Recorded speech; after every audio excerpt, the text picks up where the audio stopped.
But anyway, so I was trying to get the games division of Microsoft to listen to me. So I'm kind of rewinding a little bit. So as I'm doing this culturalization work, my team is created. I'm working, on basically throughout the entire company. But the games division is holding back on me. And I'm just like, you guys are churning out so much content, and you're starting to be a problem. Well, it really hit the fan with this game in 2002. This game that was called Kakeru Chojin on the original Xbox. It was this really bloody hand-to-hand fighting game.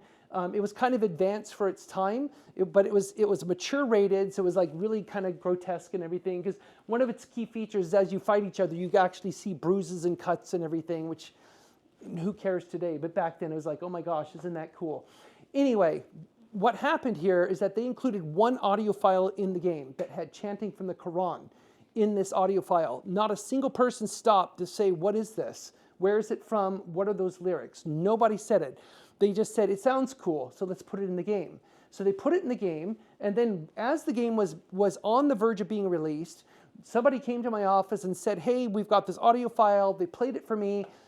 I said, it sounds like Arabic. So I said, let me make sure. I actually was in the same building as a good friend, Ahmed from Kurdistan, who's an Arabic linguist. I took it to him, played it for him, and he said, oh, I know what this is. So he told me it's like this repeated stanza from the Quran. And he's like, so where did you find this? And so I told him the context, and he was like, no. This, like, I figured that much. We can't use that. Well, unfortunately, there was already 75,000 units packaged and literally on their way to the stores. And so I told the team, you have to recall those. And so they said, well, we'll go ahead and swap out the audio, which they did right away for like something without lyrics. But they still had these 75,000 units. And I said, well, just recall them. They said, that's too expensive. And I'm like, that's ridiculous. Because back in those days, Microsoft would throw internal parties that cost far more than 75,000 units. So they said, well, you know what, we'll release them only in the US. And I'm like, you're insane. You realize there's at least 10 million Muslims in the United States at that time. Detroit itself is 50% Muslim. Then they were like, don't worry about it. So 3 months later, we get the equivalent of a cease and desist letter from the Saudi Arabian government, but not just the government. It was from the religious council of the Saudi government.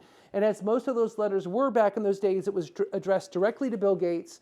And basically, to paraphrase, it said, dear Mr. Gates, you have offended Islam. And so, basically you have to basically make amends or do something about this. Became front page news in Riyadh. It spread to Dubai. This is just one of the quotes from one of the Riyadh newspapers when they were commenting on this issue.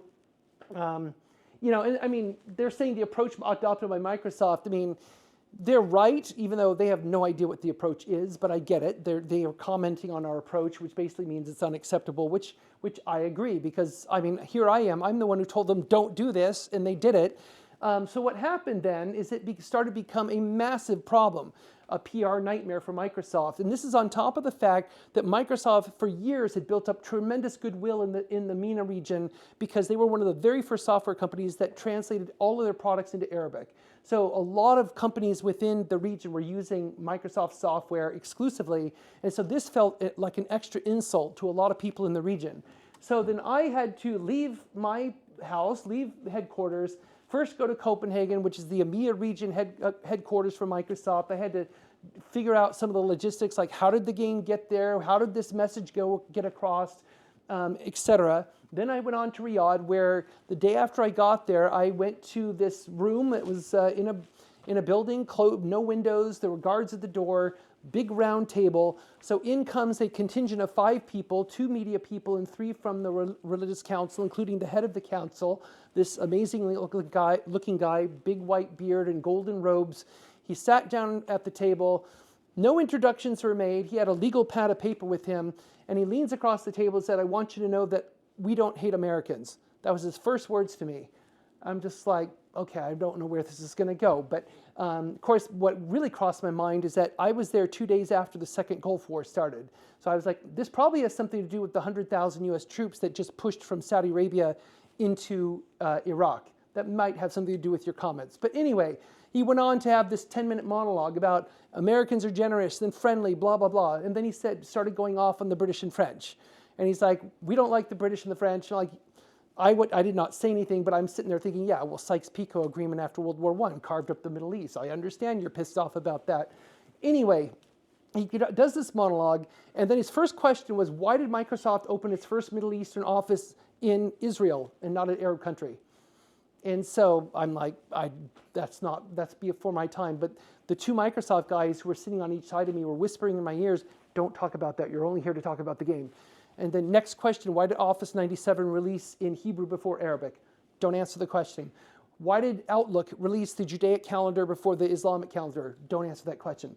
On and on and on. I could tell that this was the very first chance this guy had ever had to talk to somebody from Microsoft headquarters, and they were ready.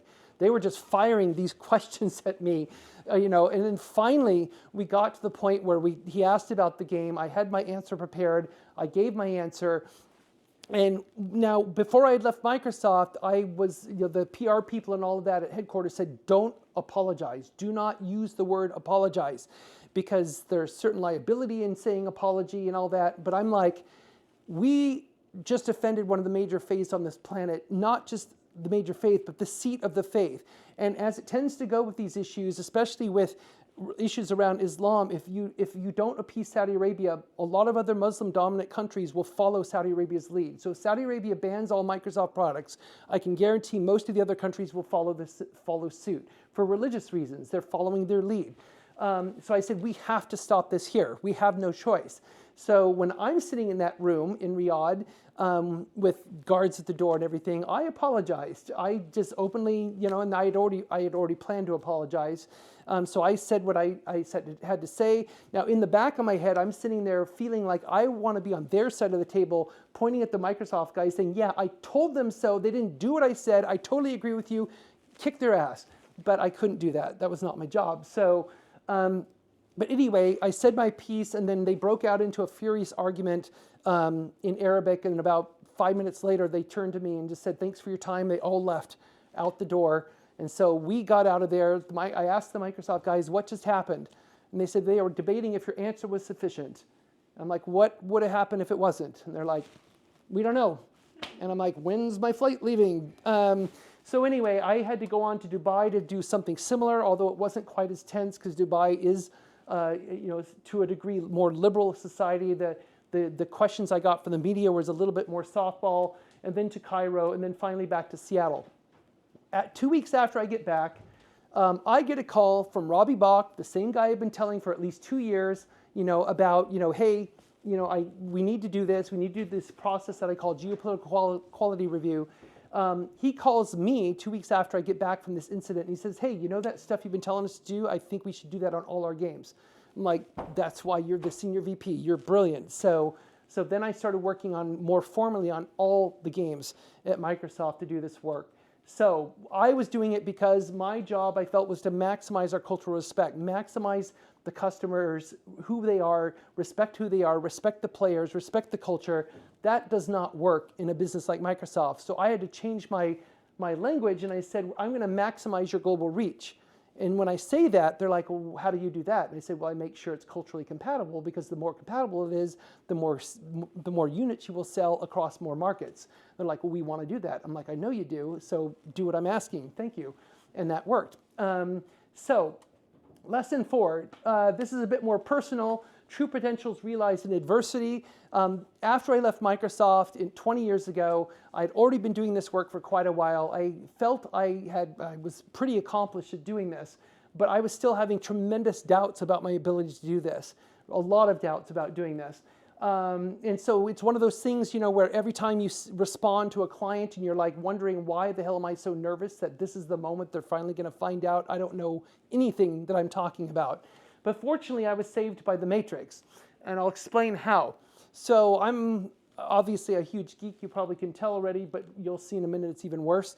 As I love film scores, and one time at the Seattle Symphony, they did the Matrix Symphony. I know they do that here as well. I've been to, I think, 1 or 2 in Royal Albert Hall, where they show the movie above the stage and they play the live music. Well, they did not only the Matrix film, singular film, there's only one, but Don Davis, the composer of that music, he was there to conduct his own music. So it was really cool. Now, I've seen this movie many, many times, but I went and saw this with a friend when I was really struggling with this issue and wondering, why the hell am I dealing with this and having a hard time understanding that I don't see my own knowledge or expertise. And then finally we get to this point in the movie, which if you've seen the movie, hopefully everybody's seen this movie, where the mentor Morpheus says to the protagonist Neo, don't think you are, know you are. And when he says this, I just start crying my eyes out when I'm sitting in the symphony hall, because I realize that this is an issue that I had been struggling with all this time, even though I'd been doing this work for so long. So is that issue of having disbelief in my own skills does not make them disappear or make them invisible to the people around me. I had to really know the reality of what others perceived in me, even if you struggle to think you have the skills or not. And it's something that we all deal with to a certain degree. I mean, obviously, the other name for this, as we know, is imposter syndrome, because we all walk around thinking that basically what everyone else knows is a hell of a lot more than what I know. But in reality, what you know is pretty much commensurate with everybody else. What makes it different is we all have such a unique life approach. Like when I'm working in the game industry, I work with if there's a room full of artists or a room full of programmers, yeah, they all might seem to have the same skills, but every single one of them is different. They all have a different approach. They all have different life experience that has informed them on how to do this. And that's one thing I love about working on creative media like this, is because even if people they use the same tools like Blender or Maya or whatever to make 3D models, but they all do it a little bit differently and uniquely. And yes, if that does look like a Death Star, it kind of is, and that looks like a flower. So you think about flowers and not Death Stars, and don't think about imposters. I love this quote by Mark Twain, that comparison is the death of joy. Because for me, this is going to be, I think, step one of old person yelling at cloud. To me, social media is optimized for comparison, because I came from a world where there was no social media. But to me, comparison is what it does really, really well. And I've seen so many people that I mentor, younger people coming into the industry, both tech and games, that just cannot escape this downward spiral cycle of constantly comparing themselves to other people. And so that's why I often encourage them, if they see someone in their classroom or in their workplace, they're just kicking ass, I love what they do. It's like, go ask them. They're your mentor now. See if they want to help you get those skills or improve your skills. Don't just sit there and wallow in this comparison that, again, I feel social media does really well to enhance in a really negative way. So that point about freeing your mind, and I felt I went through that process. Once I had this matrix epiphany, it really did kind of free me to a certain degree from that struggle of having to deal with this. And I had to embrace my adversity as a forge or crucible, or like if you follow the writings of Joseph Campbell, he calls the hero's journey the supreme ordeal, where you start as a, quote, normal person, you go through some supreme ordeal and come out the other side with superpowers. And what I've seen in my experience, both in IT and the game industry, every single person has some kind of superpower. And it's just a matter of whether or not they embrace it and find it and let it emerge. And for myself, it was around this time where I started cosplaying a lot more. What was interesting, though, is that a lot of my friends started using one word that I've never heard them call me before. They said, you seem fierce. You seem like you're on fire. You seem like you're relentless now as compared to before. Now, the one reason I cosplay profusely is because my daughter there on the right is a costume designer. So that's another, I guess, key lesson footnote. It's like, if you have kids, raise them to be a total geek and then take advantage of them. So, because that's what I did. But anyway, I digress. But a lot of people have asked me, why do you cosplay? What do you get out of it? And I said, well, it's a great activity to do with my daughter. But beyond that, I've told people it's fun because it's the physical embodiment of how I feel about myself. That's why I often do it as a superhero, because I'm like, I feel kick-ass now, unlike before where I was filled with a lot of doubt. And the fifth lesson I want to talk about is leading. To lead is to serve. And it's really not about you. I meet so many young people who want to be seen as a leader, as an expert, but they keep taking like a short path. It's like they're not putting in the work, and they're doing too much emphasis on them rather than what you're doing to help other people. So at this point in my career, at one point, and it was after I kind of had the Matrix epiphany, I had a friend of mine who I consider a mentor. He's been in the industry about as long as I have. And he asked me, I don't really know what you do. Can you explain to me what you do? And he's like, I don't mean like the culturalization stuff or whatever. I want you to explain to me who you are. And so he gave me about 2 weeks, and he came back to me and said, so what's the answer? And I said, I think I'm a cultural change catalyst. I'm somebody who likes to change culture because I've been trying to do it within games through the culturalization work, the hands-on work, applied geography, but trying to change the culture within game studios by making them think about how do you account for all these differences across different markets, changing their policies, changing their process. And then I'm like, I want to try and change the game industry because I have been working at this point with these amazing game developers for so long. And I love these people, I love what they do, and yet the game industry can be a really harsh place to work. The working conditions, there's a lot of other problems in the workplace in the game industry. That's not even counting the kind of downward spiral the industry has seen the last 2 years in post-COVID, which is a whole other issue. So that's why I decided to do something in addition to my consulting work. I actually took on the role of being the executive director of the International Game Developers Association, also TakeThis.org at one point, which is a mental health association for the game industry, and then also the Global Game Jam.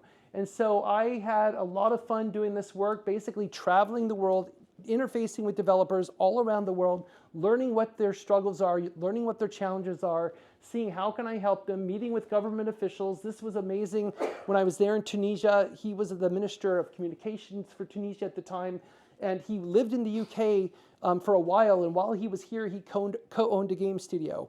And then after the Arab Spring, he went back to Tunisia, ran for office, he was elected, was appointed as a minister, and then, he had this amazing plan to grow the game industry in Tunisia, which hasn't really reached fruition because there's other issues to deal with first. But we did a lot of work. We tried to push things forward and tried to make a lot of change happen while I was running the IGDA. And it was not easy because while I was there was a certain issue going on about 10 years ago, which you may have heard about, which is called Gamergate. So Gamergate was this, if you don't know what Gamergate is, or was, I should say, Gamergate was this huge misogyny campaign that initially started against women in the game industry because they felt that women are making games, they're not, basically they're dumbing down games by having women work on games. And it's a long story that I won't go into, but basically because I was running the IGDA at the time, a woman in a leadership role in the game industry, they came after me because I spoke out against them. I said what they were doing was wrong. And so I became one of their primary targets. I got death threats and harassment for about 2 years straight. I was in touch with the FBI on a regular basis to talk with them about what am I supposed to do about these death threats. You can see there, like they are currently digging into the life of IGDA Executive Director Kate Edwards. That was really fun. So what was interesting though, Breitbart, which was, if you may know, was run by Steve Bannon, one of Trump's key advisors. The main reporter for Breitbart, Milo Yiannopoulos, who has now kind of fallen from grace, but he was the main person pushing the Gamergate narrative. And I'll never forget, the last time he called me, he had my phone number because I got doxxed several times. He called me because he always liked to call me out of the blue and ask me for quotes, and I would always refuse, and then he'd write all these fictitious quotes anyway. But I was about to hang up on him, and he actually said to me, this was in early 2016 when Trump was running for his first election. He said, you just wait. Steve has bigger plans for this. It's not just about games. And he wasn't wrong because basically Gamergate evolved into the alt-right. So basically what they were doing was testing their methodology for influencing and using social media. They were using games as a test bed for what eventually evolved into the alt-right, which now has evolved into MAGA and QAnon and blah, blah, blah, blah. Anyway, we don't need to talk about that. But it was challenging doing this kind of work. But when you stand up to do advocacy work, you are going to get pushback. I kept pushing forward because I truly believe, that evil triumphs when good people do nothing. And I had decided that I'm not going to be one of those people who does nothing, no matter what happens. And while I went through this whole thing, I came to realize that, once you have 100 arrows in your back, you don't feel the rest. So you just become numb to all the additional comments. And for me, doing the work that I do, I actually viewed Gamergate as its own culture because they had their own semiotics, their own way of talking to each other, their own language, so to speak, about how they discuss different matters. And so I kind of became fascinated with them as a culture, using myself as the subject matter. So I basically read everything they ever wrote about me on Reddit, on 4chan, everywhere. It was kind of fascinating and bizarre. Anyway, So that's why, at this point, as somebody who was a introvert growing up, I would terrified of public speaking. Now it's the exact opposite. I love public speaking. I love getting out. I love spreading the message as much as I can. And even at stuff like San Diego Comic-Con, which I'll be at next month, we even run game developer workshops here where I get together, bring in a whole bunch of my colleagues from the game industry, and they volunteer their time to help anybody at the Comic-Con event who has questions about working in the game industry. They can come in and ask questions. And so it's just a really great time that we have. This is a panel we did about getting into the game industry. So yeah, we find a way to give back. We find a way to serve. And here's the other yelling at cloud part that I've had some younger people say, this is just so typical. But I'm like, I'm sorry, but social media, it's like so many of the people I mentor, they're like, well, I posted this and I posted that and I've got this many likes, and so yeah, I'm really gaining influence. And I'm like, but what are you actually doing? Who are you actually helping other than just posting? I don't get it. When you have Black Mirror doing episodes about social media, that should be kind of a clue that you got to think twice a little bit about that approach. But anyway, I really see it about action, about whose problem can you solve, how do you elevate your team and make them shine, what strengths can you bring to the solution, basically how can you help is really what it's all about. And, and so that's kind of the philosophy that I try to employ outside of just doing my consulting work. But even with my consulting work, that is the whole philosophy I employ, because I'm there to help them. I'm not there to just make money off them. I'm there to help make sure that they're successful. So I think the industry and the world really needs this. I mean, they really need people to dare mighty things a bit more, because yeah, things are stressful. The world is a bit stressed right now. So that is my talk. I appreciate your time. If you have any questions, I'm more than happy to answer any questions.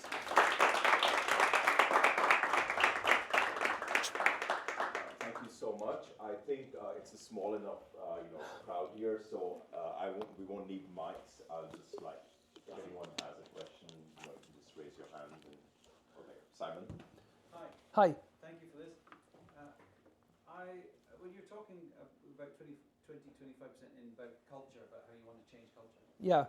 And I wondered, because in gaming, there's so many abstract things where it is the game. I mean, there's the controlling the duck or all really random things. And I wonder, is there any games where the game is tuning the culture? Almost like if Sim Cities, but the goal is to make the culture positive.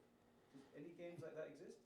Not really to my knowledge. I mean, there's been attempts at things like that, but not, I mean, there's been, when you think about some games, like when Peter Molyneux did the Fable series, when he kind of brought the morality dimension into your actions, and how that's probably one good example from a while back, where your actions and your interactions with NPCs within the world actually did change the environment, what to be like more positive or more negative, depending on what you were doing. So the more positive you were, if you're helping people, paying them, or doing whatever, you're not stealing, you're not, vandalizing or whatever. And plus it actually physically changed your character. Of course, they used a little bit of they kind of did the angel demon archetype there. But that was one way that they were trying to deal with it. Is like basically the better you are, the better experience it is for everyone around you. If you start doing bad stuff, then everyone starts to hate you. So it's kind of like that. But not a lot of games don't play with that much. Carrying on from that, are you working on a new Fable game? Maybe. Right, who else? Yeah. Hi. Great talk.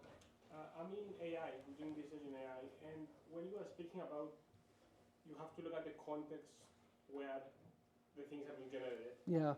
It made me think, now, yeah, you couldn't even record 75,000 games because it's too late to change stuff, but now with AI, not only we can iterate more quickly on games, but we will be able to have like generative models in games that you can change, but not because of where you are, but who you are, like personal. I'm wondering what your thoughts are on like when to maximize engagement, you'll personalize the models on the single user.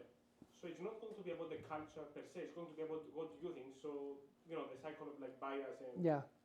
So what are your thoughts of the future of like Yeah, well, I think that's where we're headed. I mean, I was just reading yesterday that, who was it? I think Lionsgate, they were the ones who said that they're using an AI tool, and now I forget the name of the company off the top of my head, but there's a company that's developed a tool that allows them to very easily, basically they said, we can take a John Wick film and decide, you know what, we want it to be rated for teens, and we want it to be anime. And then they say they walk away 3 hours later, the AI takes John Wick, turns it into an anime that's rated for teens, and that's what this tool does. And so it makes those decisions about what to cut, what to modify, all that kind of thing. And I think we are headed to that kind of thing. I mean, I've had people say, yeah, your job's going to be gone in next month. I'm like, I don't think it's going to be that quick, because I play around with a lot of AI, and the problem is that level of contextual nuance, it just can't do that yet. I mean, it will someday. I'm convinced it'll get there eventually, but right now, I have not seen any system be able to tell the nuance, especially when you're looking at things that are so subtle. Like if you're looking at certain designs that are like, that design's Korean, that design is Japanese, well, you absolutely should not use the Japanese design in Korea and vice versa. But it's like, is it gonna pick up on that? Yeah, especially if you're, for example, designing a game, like I've worked on many games that do Lunar New Year, and China recently is now doing a little bit of backlash, saying no, it's not Lunar New Year, it's Chinese New Year.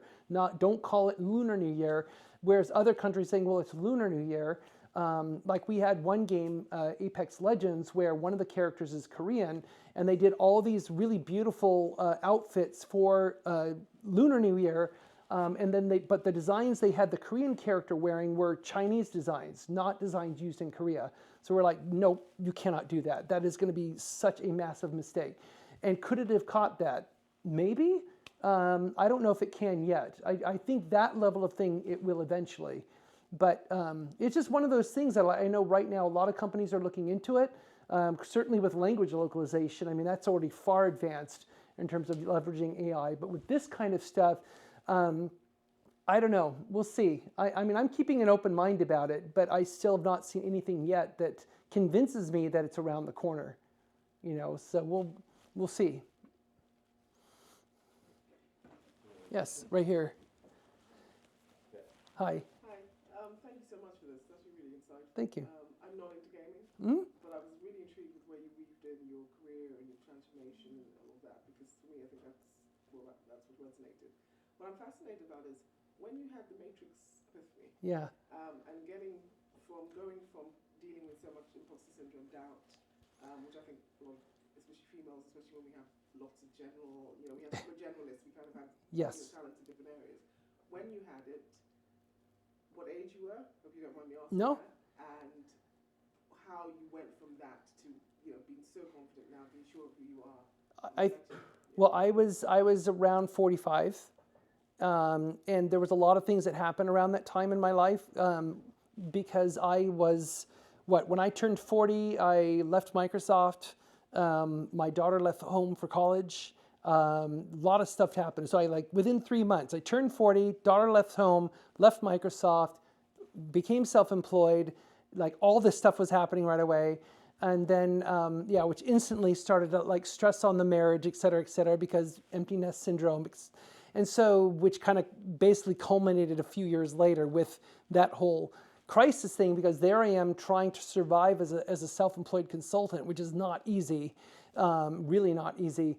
And so, having to deal with all that stress and basically, when I had that epiphany and realized that I basically just had to have confidence in the people around me who I consider friends and colleagues, who I trust them, and I have taken their advice before. Like a lot of them were like former Microsoft employees who I considered quasi-mentors to me.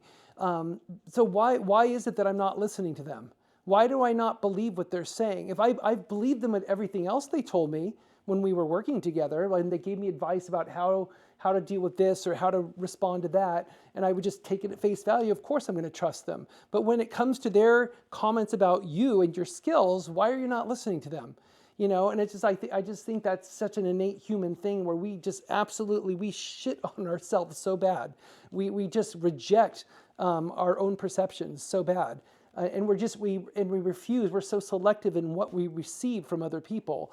And I think for me, it was just having such a conscious processing of that dynamic to make, and it's just like, and I think part of it for me too, being a baseline introvert, is I'm not going to call myself an expert. That seems arrogant. That seems like out of control. Because especially with the work that I do, even now, as long as I've been doing this work, I feel like I'm still learning how to do this work.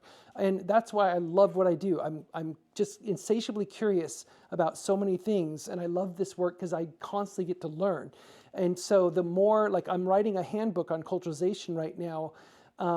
And I had planned to write it 20 years ago when I left Microsoft. I am so glad I did not write it 20 years ago, because now I think my understanding is so much better and deeper than it was back then. And so I just think that, at some point you have to give in to what other people are saying, and you either believe them or you don't. And if you don't believe them, then what else are you willing to not believe that they're telling you?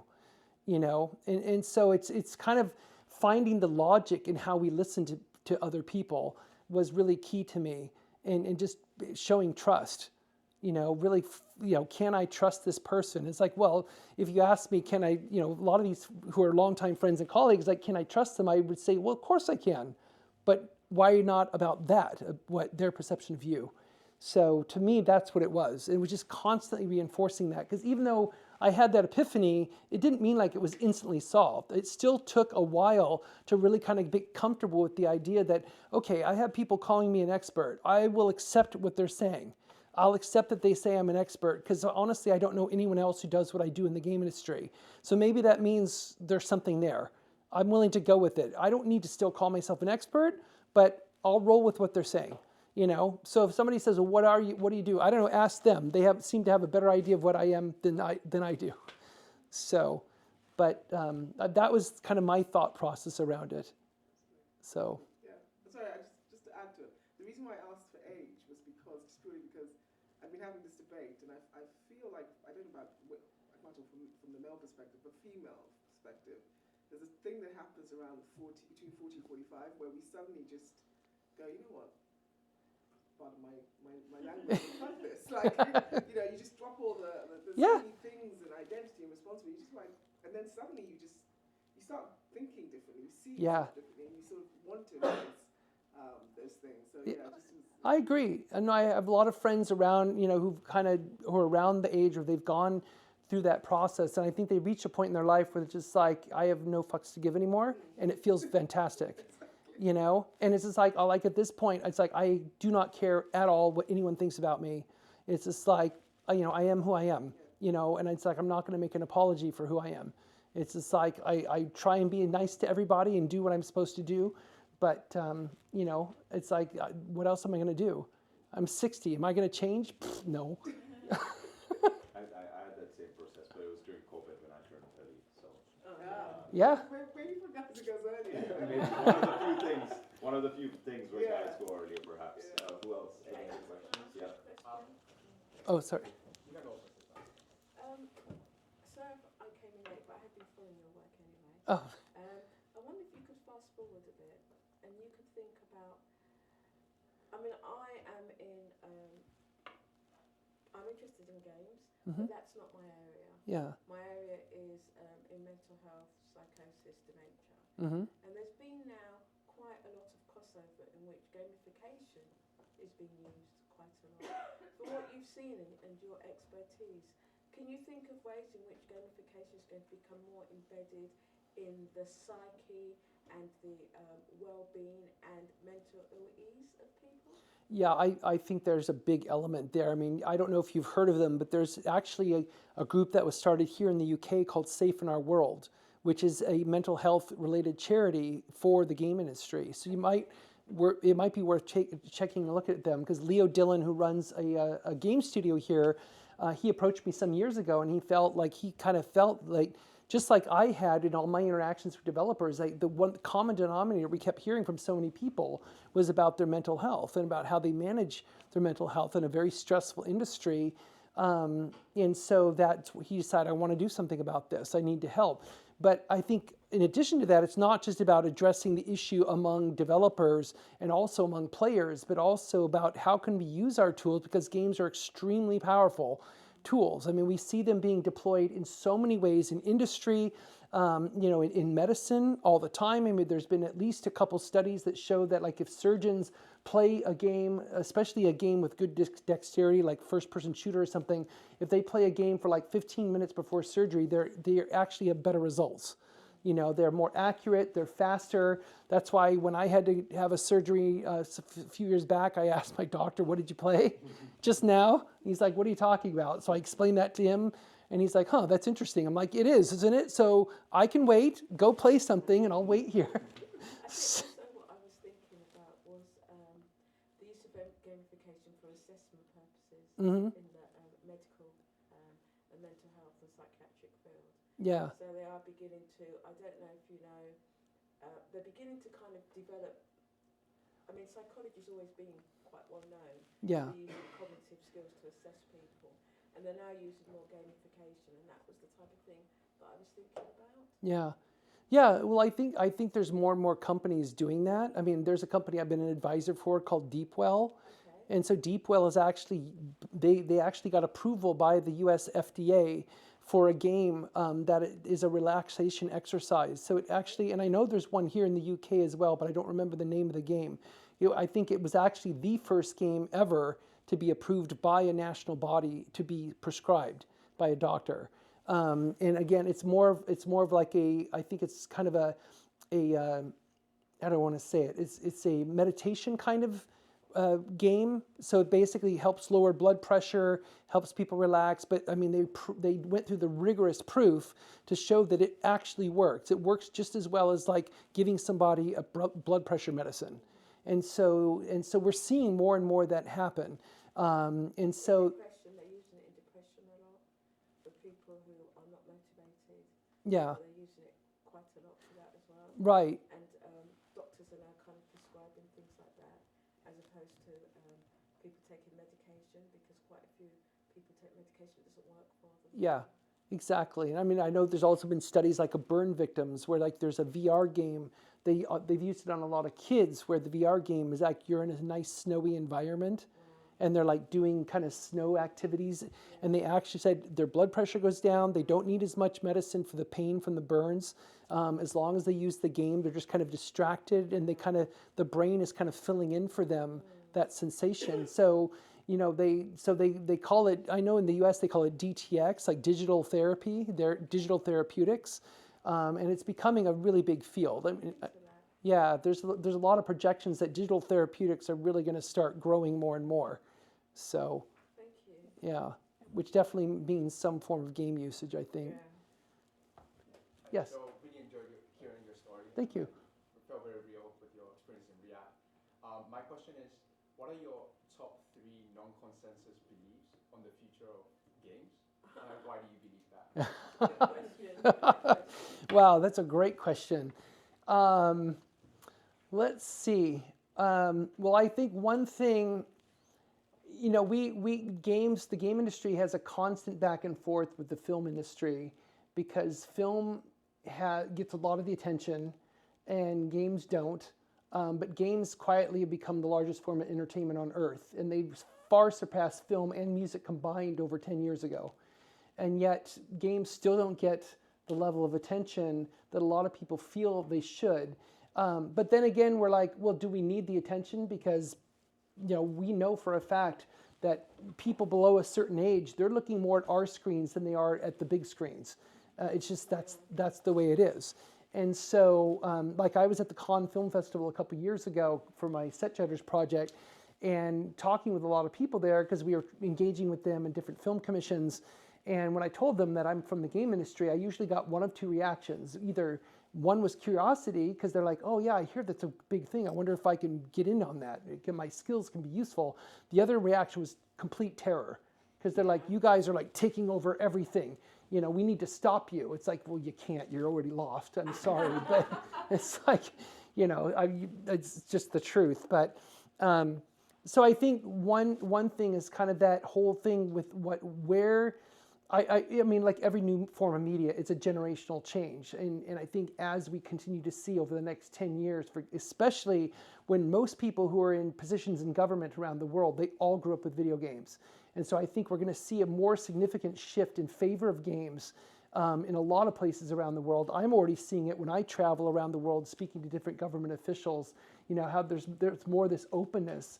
And from a practical level, I think more and more countries are embracing games as a potential way to grow their tech sector because it's a lot easier, although no guaranteed success, but it is easier to start a game studio and to fund like micro grants, get indie developers with grants and everything. It's far easier to do that than it is to try and recreate Google or Microsoft in your country. It just, that's like, you know, that's a space program level kind of thing. And yet a lot of governments I talk with, they think that that's what they're going to do. They're going to build a giant tech park on the edge of their capital city and fill a whole bunch of companies there, and the tech sector is just going to blossom and explode. I mean, like what's happening in Saudi Arabia right now, they have this 2030 goal where they want to be basically the center of the gaming universe in 5 years from now. Now, they started this 5 years ago. I met Prince Faisal, who's the head of the Esports Federation for Saudi Arabia last year. And I mean, fantastic guy. I love the vision. I love what they're trying to do. It's never going to happen though. It's not going to happen. It's like Saudi Arabia, everyone's going to go to Saudi Arabia and make games. Everyone's going to go to Saudi Arabia and do esports, and it's just not going to happen because of the cultural tension there. You know, the tension between Saudi Arabia and Western culture is not invisible. Yeah, so anyway, I think I got off topic already, but No, it's interesting. Just on the first point about games and films, there's a lot of this thesis that games and films are just gonna merge into one thing with like interactive AI thing. Yeah. What is your view on that? I don't know if they're going to merge because I think we're still going to have distinct art forms. Because there's going to be people who fight for the original experience of film.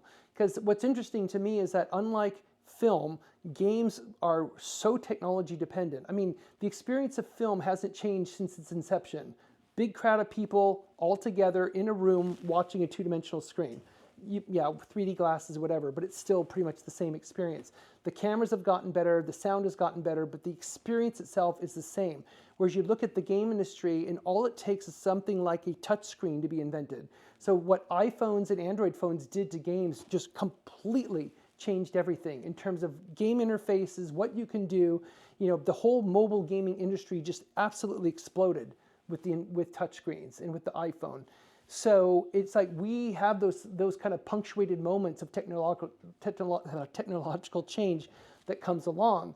You know, people thought VR was going to do it because now VR is actually viable, unlike when I did my stuff in 1991.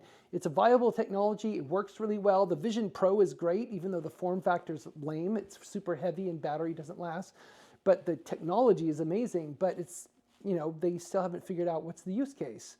You know, it's not very practical of a technology. So, you know, there's still, I mean, VR is still, though, even though the noise around it has quieted down, it's still a growing sector within games. You know, it's still seeing growth year over year. So it's like we're going to see technological change come along. I think what a lot of people are waiting for in the game industry is really well done AR. You know, because once we have really good augmented reality capabilities, something that is as simple as like just putting on your glasses, you know, your sunglasses, and then there it is. It's got to be that simple. And there's a lot of efforts going on right now that are trying to achieve that.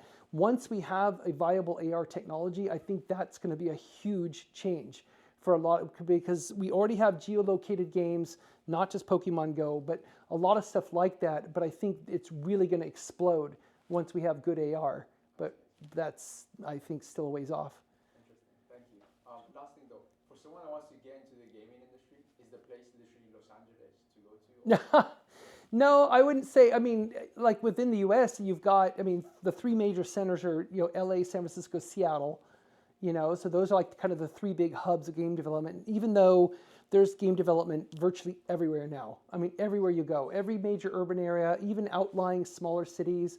I mean, I just came from Bucharest. There's a bunch of stuff going on in Romania. There's stuff going on in Bulgaria. I was in Albania last year. Albania has a exploding game industry right now. And who would have thought? You know, it just really shocked me that it's growing so quickly there. But they're also taking advantage of learning lessons from everywhere else, which have started a lot earlier. Well, they've only started within the last 3 years, and they've been visiting, a contingent of Albanians have been going to a lot of game conferences, basically learning like what are the best practices to get an industry off the ground. So I think they're really taking advantage of other people's mistakes. Just carrying on from the point about video games being bigger than movies. So Grand Theft Auto 5, if it was a movie, would be the highest grossing movie of all time. Yeah. It did $8.6 billion in revenue. Yeah. Yeah. And with GTA 6 coming out this year, I mean, Grand Theft Auto 5, I think, made $1 billion in 3 days. But a lot of that was pre-sales, but nonetheless, it still had $1 billion in pre-sales. You know, everyone was making such a big deal about like Top Gun Maverick. It made almost $2 billion in its entire theatrical run. Good job. So, yeah. I'd love to ask about the financial aspect of gaming. So I spent some time in films. I've seen that's tough. Yeah. You know, I mean, trying to make a film that makes money back. Yes. Bit of a chasing a unicorn. Yeah. I used to be a gamer. I've got appreciation for it.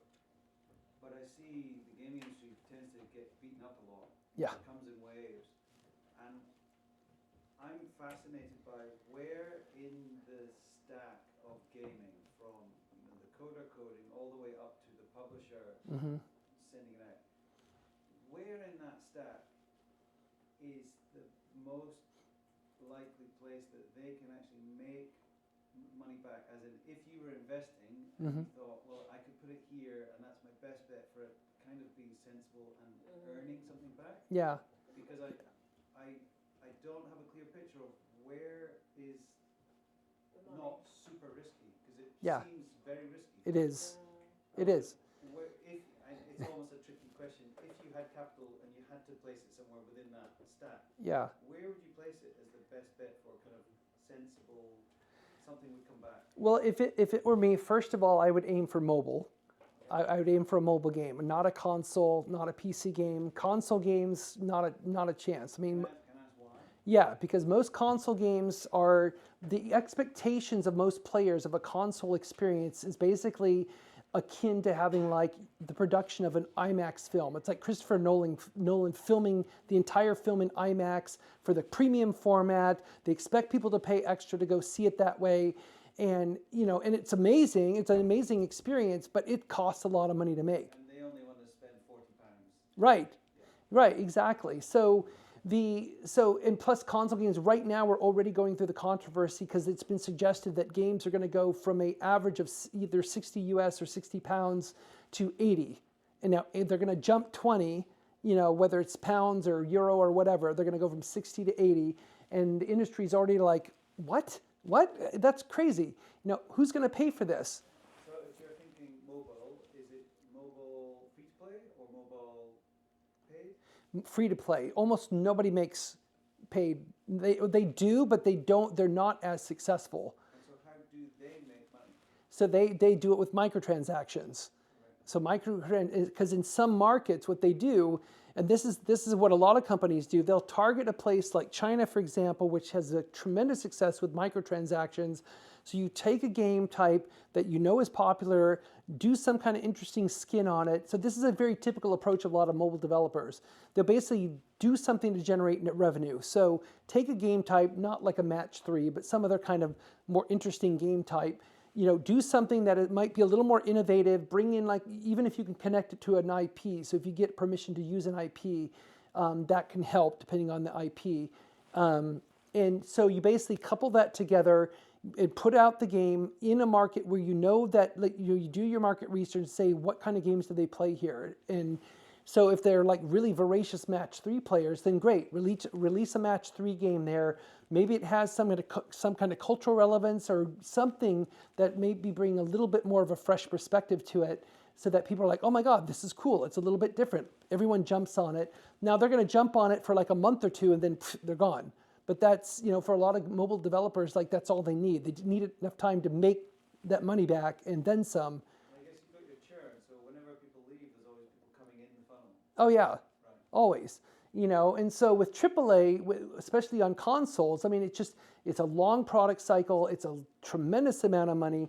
I mean, there's rumors that Grand Theft Auto 6 is going to cost over $1 billion to make, you know, but they already know they're easily going to make all of that back almost instantly. So, but they're an outlier. That's not a good example to use.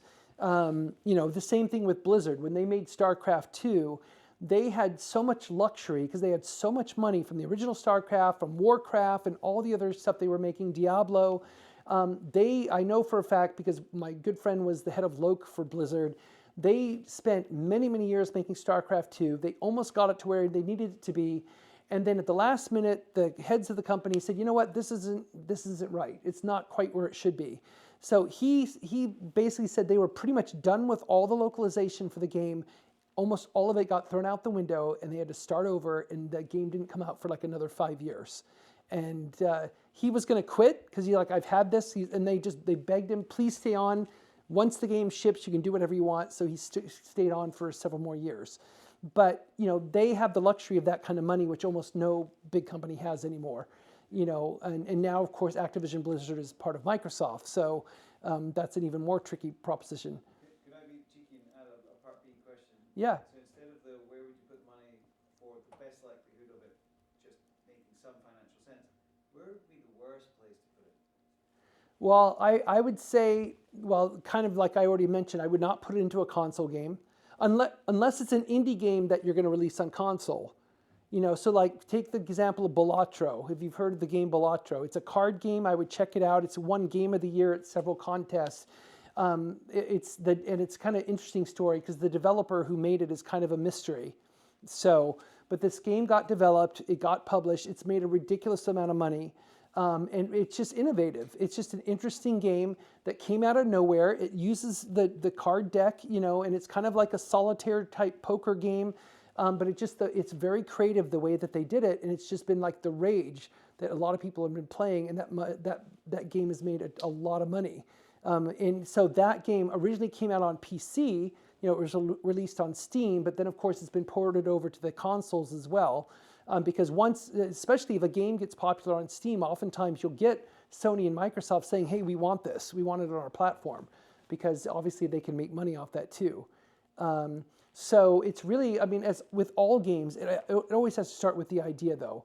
You know, it has to start with the game design, because just like a film, if the idea of the film sucks, then why even bother making it? So, you know, we always still emphasize the core principles. You know, like, is it a good idea? Is it unique? Is it something fresh that you're bringing to the marketplace?